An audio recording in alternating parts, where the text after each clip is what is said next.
нархи арз. бонки миллии тоҷикистон бо мақсади ҳисобгирӣ ва пардохтҳои гумрукӣ қурби расмии асъори хориҷиро нисбат ба пули миллии сомонӣ аз 12 июл чунин муқаррар намуд. 100 рубли русӣ 17 сомонӣ арзиш дорад. арзиши евро бошад дар бозори арзи кишвар ҳоло 100 евро баробари 1069 сомониву 18 дирам қимат дорад. арзиши доллари амрикоӣ дар бозори арзи тоҷикистон $100 баробари 1051 сомониву 62 дирам мебошад. нархи тилло. қурби тилло дар биржаҳои лондон асри дирӯз 11 июл $1740 барои 1 унс таъин шуд. нархи нафти хом. нархи миёнаи фурӯши ҳар бушка нафти хоми таҳвили моҳи оянда дар биржаҳои Intercontinental Exchange ва Brent Grad Futures London $106.78 муомила шуд.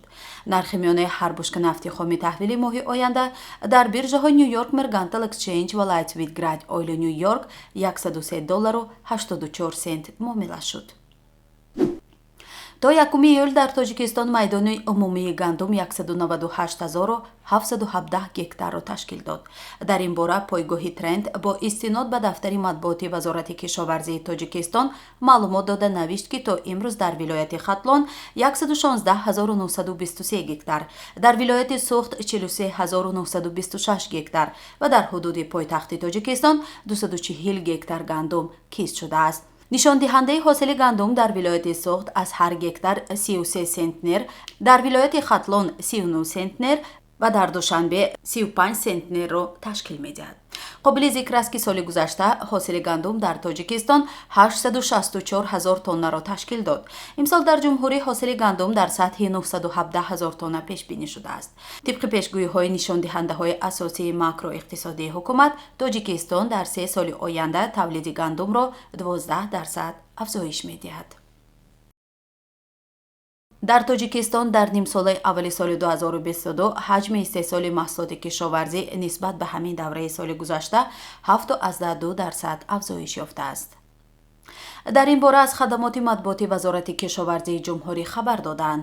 ба иттилоъи ин ниҳод дар тоҷикистон дар давраи ҳисоботӣ бештар аз ҳама истеҳсоли моҳӣ 26.5% нисбат ба нимсолаи аввали соли 2021 ва тухми мурғ 24.5% афзоиш додааст.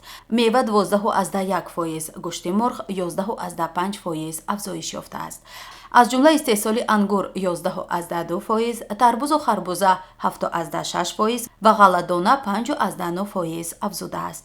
афзоиши дигар намуди маҳсулоти хоҷагии қишлоқ аз 2 то 5%ро ташкил медиҳад.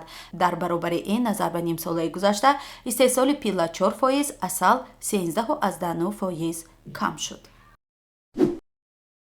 ҷумҳурии тоҷикистон содиротро ба таври қобили мулоҳиза афзоиш дода, воридот аз Қазоқистонро коҳиш додааст.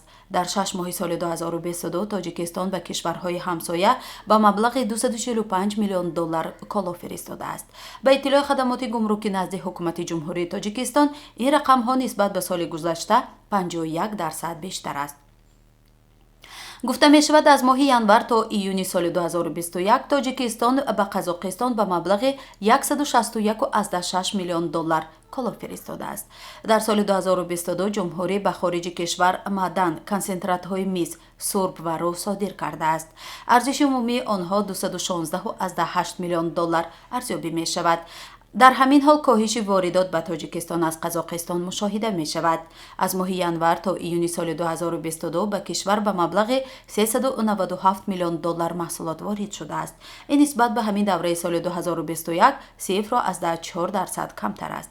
арзиши маҳсулоти воридкардаи тоҷикистон аз Қазоқистон $400 миллион ташкил додааст. дар маҷмӯъ гардиши мол миёни ҷумҳуриҳо дар ин давра 14.5% афзоиш ёфта $642.2 миллион ташкил дод, дар ҳоле ки аз моҳи январ то июни соли 2021 дар сатҳи $560.4 миллион буд.